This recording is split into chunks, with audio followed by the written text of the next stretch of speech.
Salutations, Utopians. Hope all is well in your world. Um, just finished watching the Houston Rockets versus Golden State Warriors. What a gut-wrenching performance by both parties. Obviously, the Rockets, or maybe not obviously if you haven't seen yet, but they prevailed. Young team beating a vet team like that, or a relatively vet team. Kevon Looney, Draymond. Um, Steph, obviously, they have pieces there that have been for a while. So, yeah, vet team, young squad, young nucleus over there in Houston. That was a big time win in the cup, and they advanced. Congrats to them. And I was thinking while I was watching the game, just weird light bulb moment about the Sacramento Kings, and I couldn't believe it. Like the other Bay Area team, right? And I'm like, wait a minute. There's a guy named Sean Cunningham. He's a beat writer for the Sacramento Kings, and he reported on December 3rd that Devin Carter, man, there's been so many guys that haven't even started their season yet. Precious Achua just barely debuted. There's been a couple guys throughout the league who are just barely getting back on the court, and you completely forget about them. I forgot Kawhi still played basketball, and uh, you know, I'm watching and I'm like, oh snap! I forgot they drafted this guy 13th, lottery selected, and he plays the same position as De'Aaron Fox. And as you all know, the headlines have been of late that he is not signing his contract extension. So while I was watching the game, I got to delving into more stuff, and I'm like, okay, he was out with a shoulder. He plays point guard. He plays a very similar style of point guard. High octane, high energy. He's a psychopath. He locks up 94 feet. He can shoot the three. He's explosive. He dunks with the best of them. He's like another Fox. Maybe not foot speed, but very few can rival how fast and quick De'Aaron Fox is end to end, especially with the ball. Um, but I looked at the contract and they said they're offering him 160, and I'm like, wait a minute, do some research. He signed a 160 deal that could escalate to 190 in 2020, and so I'm like, wow, they offered him the same exact money. Now, don't get me wrong, there are some stipulations to how his contract can escalate. He makes an all first team, second team, or third team. If he makes the first team, it's 196. Second team, 183. Third team, 170. Base salary is 163. As you all know, he's battled some health issues. He was really supposed to be job before job, and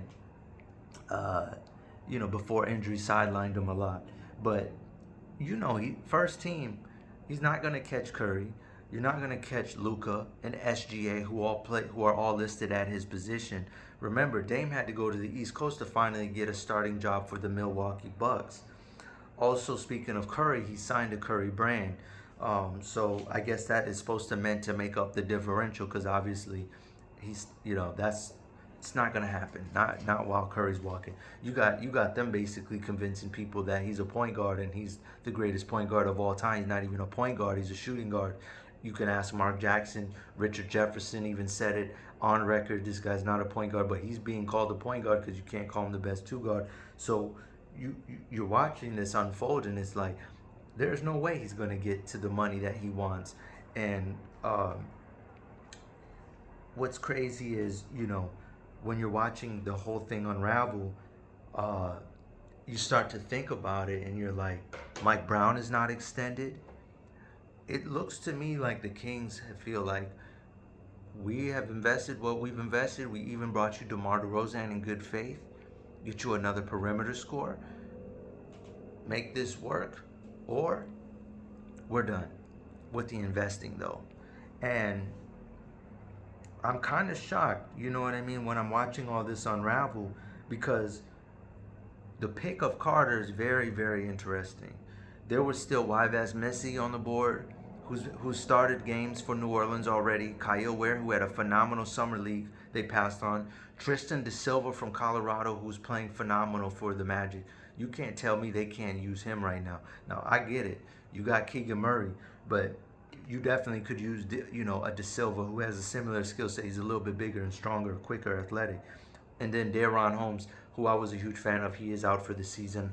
I hope he's resting well, getting in good spirits. But it's very interesting because, today we see that there was a blow up. Don't want to get too much into it, but Jimmy Butler's agent got mad that Shams listed, Dallas, Golden State, and Houston. And we all know that Miami has been in the market for a point guard for a while. And so I didn't have no idea, like, just how much it's like, and Fox has been on the record saying, hey, I want to see first what the team's going to do.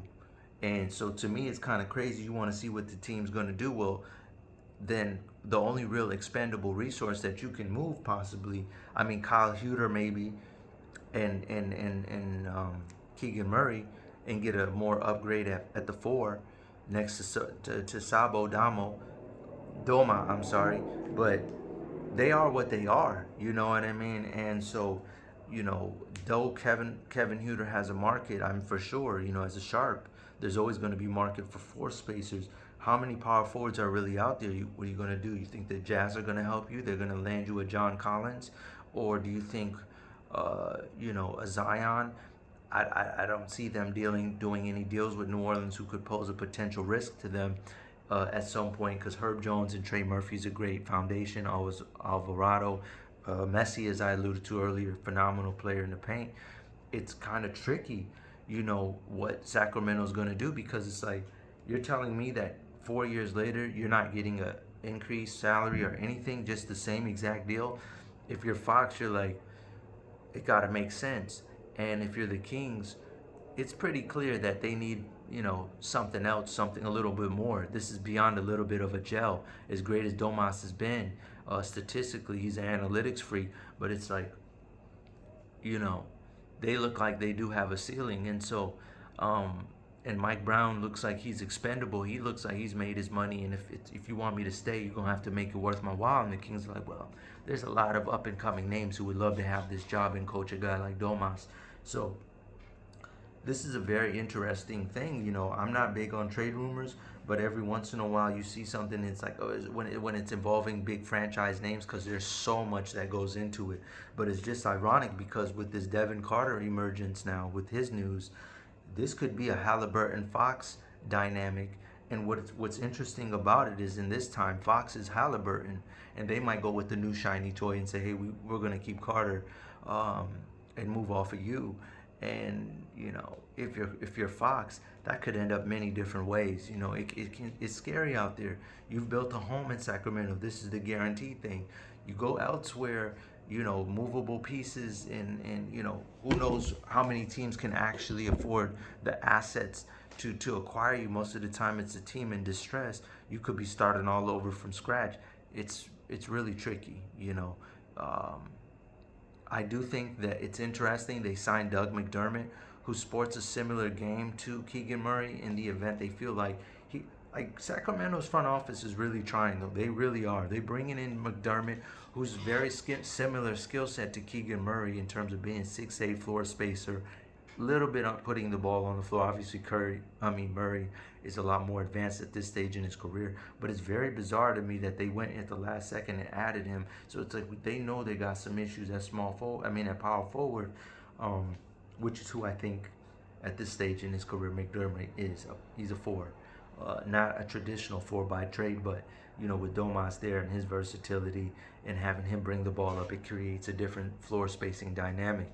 But Sacramento is in a very, very unusual place right now. A lot of questions. And the only thing about Jimmy Butler, too, whose agent was really mad. And I'm going to say it does seem a little orchestrated, just for the simple fact, if you know the status of Shams and his relation to the industry right now, an agent burning his bridge like that over a client who's probably got 3-4 more years left, it feels like, I don't know. But we seen Woj and Daniel Hurley of the Kinetic UConn do some things, with the Lakers, where people were questioning whether, you know what I mean? Like, who knows? But ultimately, at the end of the day, the Kings are in a very peculiar situation, and I can't wait to see. I think the deadline is December 15th. I don't know if it'll be as soon as that, But this Devin Carter guy is why I want to make a video and say keep an eye out. He'll be revisited for clearance after New Year's, so in January, and things could really take off for Sacramento. Because at the end of the day, DeRozan's a 30-minute guy. Domas is a 30-plus minute guy, and so is Fox. So what are you expending a lottery pick on a guy like that for, unless your intention, who mind you has NBA roots, his father played in the league for the Miami Heat, Carter. So it's like, I don't know, you know what I mean? Anthony Carter, I think, is his dad, his pops, and so it's like Jimmy Butler to the Bay. Maybe it wasn't the Warriors because I don't see him helping them. That's not their problem, as I said in my last video. But going to the Kings, do one last push. Normally the 30 and over squads that are traded for, they don't really work. But if you know you're going to lose Fox, you know you're not planning on budging, even though by next year he'll be eligible for the 230, then maybe it's best to just move off him now at the trade deadline. Same thing with Jimmy, because ironically Jimmy, the kind of salary he wants to command, around 50 a year, he can get with he can absorb that 160 that Fox doesn't want, and you know his window aligns with DeRozan. Again, I don't like the match, just for the simple fact he needs to go somewhere with a certified 30 a night perimeter score, where he can just be the overseer until they get to the postseason, and late into the postseason, then he can, you know, exert all 36 per 36 out there. But if push comes to shove and their hand is forced, that would be an interesting trade proposal. All right, Utopian, something to think about. I'll try to do better next time. Global, out.